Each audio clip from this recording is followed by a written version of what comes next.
कांदा प्रश्नी राज्य सरकारचं शिष्टमंडळ आज दिल्ली दरबारी केंद्रीय सहकार मंत्री अमित शहांसोबत चर्चा करणार। मुख्यमंत्र्यांचं उपमुख्यमंत्री शिंदे सुद्धा घेणार अमित शहांची भेट।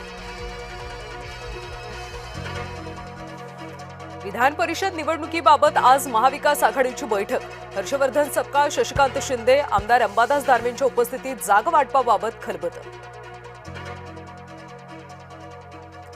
तनपुर यांचं ठरलं, शरद पवारांना मोठा धक्का। 30 मे रोजी प्राजक्त तनपुरे करणार भाजपमध्ये प्रवेश। भाजपकडून अहिल्यानगर विधान परिषद निवडणूक लढण्याची देखील शक्यता।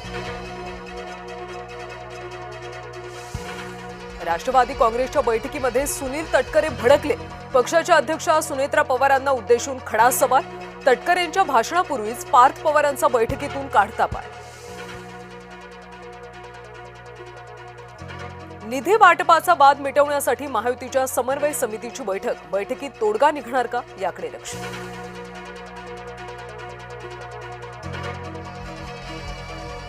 नीट पेपरफुटी प्रकरणात मोठा खुलासा। मोटेगावकरच्या मुलाला सीबीआय साक्षीदार करण्याचा अंदाज। मोटेगावकरचा मुलगा अल्पवयीन, पुण्यामध्ये सीबीआयने केली चौकशी। विकास लवांडे यांची जामिनावर सुटका। पवार गटाच्या कार्यकर्त्यांकडून लवांडेंचं स्वागत। ज्येष्ठ कीर्तनकारांचा अपमान केल्याप्रकरणी झाला होता तुरुंगवास। पंतप्रधान मोदीच खरे धुरंदर। मोदींवर खालच्या पातळीवर टीका करणं निंदनीय। एकनाथ शिंदे यांनी हर्षवर्धन सपकाळांना सुनावलं।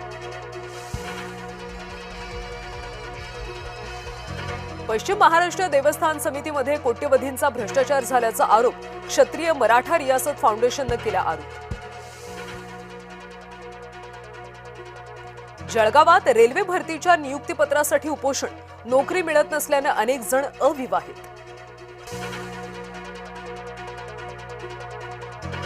विदर्भात सूर्यप्रकोप, 2 दिवस उष्णतेच्या लाटेचा धोका। तापमान 43 ते 46 अंश सेल्सिअस पर्यंत जाण्याचा अंदाज। खालापूर तालुक्यात दुहेरी हत्याकांडानं खळबळ। निगडोली गावामध्ये वृद्ध दाम्पत्याची गळा चिरून निर्घृण हत्या। रघुनाथ फराट, सुरेखा फराट यांचे घरात रक्ताच्या थारोळ्यात मृतदेह। अमरावतीमध्ये गोरक्षकांकडून 28 गोवंशांना जीवनदान। 8,65,000चा मुद्देमाल देखील जप्त। गो तस्करी विरोधात गुन्हे शाखेची कारवाई। सोलापूरमध्ये कुठेही पेट्रोल डिझेलची टंचाई नाही। इंधनाचा कुणीही साठा करू नये। जिल्हाधिकारी कार्तिकेयन यांचं आवाहन।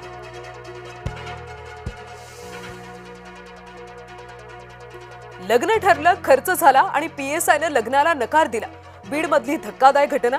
पीएसआय पवन निंबाळकरसह कुटुंबियांवर गुन्हा दाखल।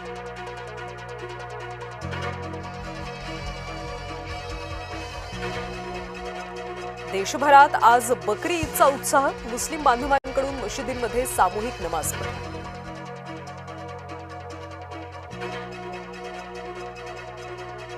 युद्धविरामात अमेरिकेचे हल्ले सुरूच। इराणचा देखील प्रत्युत्तर देण्याचा इशारा। शांततेच्या चर्चेवर पुन्हा प्रश्नचिन्ह।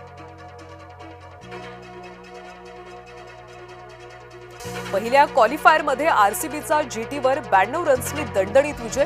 आरसीबी आता अहमदाबादमध्ये फायनल खेळणार।